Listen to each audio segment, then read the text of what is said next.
Okay, so you guys have probably heard about LibreHunt or Distro Chooser.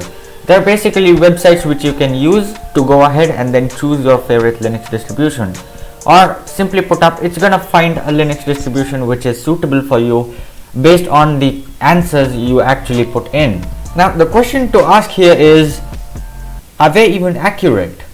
I mean, at the end of the day, it's your choice, but at the same time, they are gonna ask you some accurate questions which you need to answer very precisely, and the answers are going to be pretty obvious to them on what distro you might want to like. I finally decided to take a test and then see how it goes. I am 3 years old, so I might not be the best person in installing Gentoo, but except that I am a good Linux user in general, and therefore I know what I am going to use.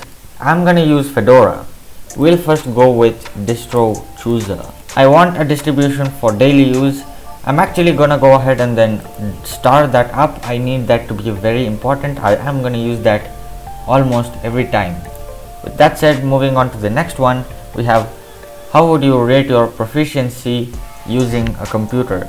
I mean, I think I can troubleshoot and solve most of my problems by myself.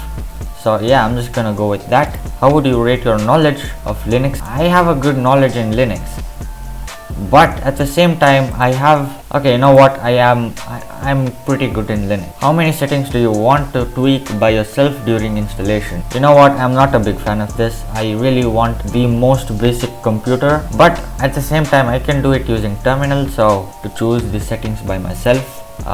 Yeah, my computer is fairly powerful, so I'm just gonna go with that. Some distributions prefer articles and wikis for troubleshooting. What do you prefer?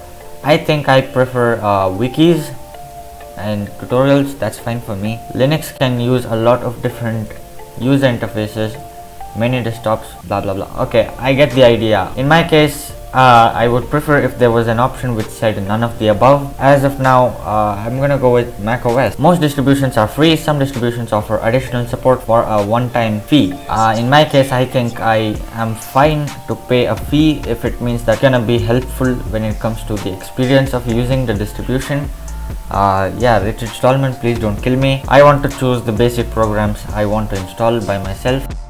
In my case, I actually want to go with free licenses, but I am also fine with going non-free licenses, to be honest. I mean, I use NVIDIA graphics card, so if I have to go with free licenses, I don't know what's gonna happen to my driver. Some distributions use online services to improve your user experience. If it actually improves my user experience, I'm okay with it. There are many ways to administrate a Linux distribution. Example, to install software. Well, okay, so I am definitely not gonna check this because I really don't care about the init system. I mean, I made a separate video, a meme on this completely. If you want that, I'll leave a card here or here, whatever. You can check that out. But at the end of the day, I don't care about the init system. What I care about is the App Store and the terminal interface. I mean, I want the App Store and the terminal interface just because at the end of the day I'm just gonna use the terminal. I also want the App Store just in case I want it. Yeah, I'm gonna go with fast updates.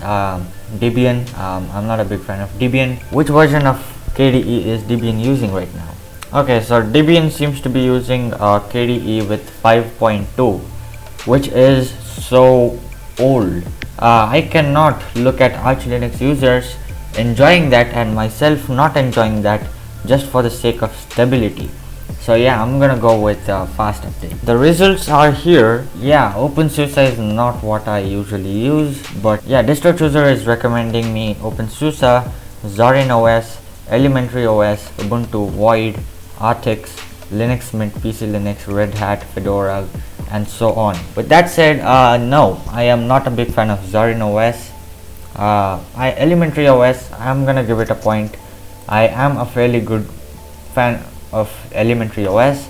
Matter of fact, I'm using Elementary OS right now, and yeah, I'm pretty sure many of you guys have already noticed it. Ubuntu, okay, I mean, I could live with Ubuntu, but it's not the best distribution for me. I am not a big fan of Artix Linux. No, I mean, none of the distributions which are right here are gonna be used by me. I'm not gonna use any of these. The first one I'm gonna use is Fedora or Elementary. Elementary is fine, so yeah, that's really it. Okay, so we'll get started with Libra Hunt right now.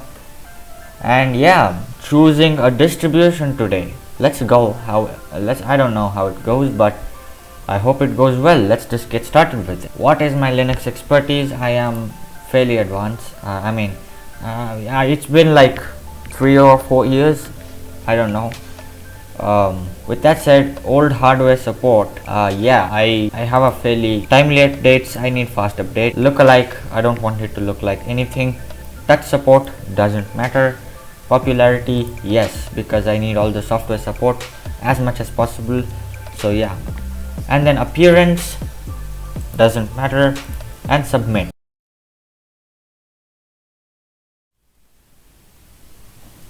Wait, Endless OS. Endless OS is not a popular distribution. I mean, don't get me wrong. I know people who actually know about Endless OS, but I'm sure it's not a popular distribution. Not a lot of people use it. Why did it choose Gentoo Linux for? I mean, it's not popular. I don't know why I don't know. Am I the only person? Kali Linux is made for hackers. It's made for everybody else who is not a normal user. Parabola? I mean, really? I thought Fedora would come in, but okay. Fedora does not have stable updates. I mean, trust me, fairly fast updates rather than stable updates. However, we have all of these Linux distributions which are recommended to me.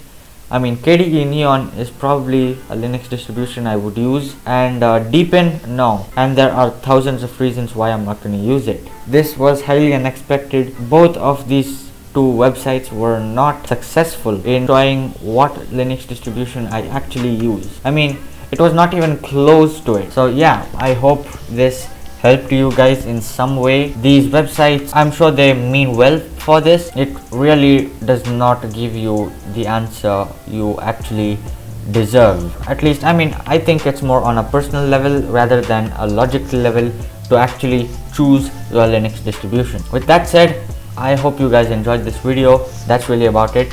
Smash like, subscribe. I'll meet you in the next video. Goodbye.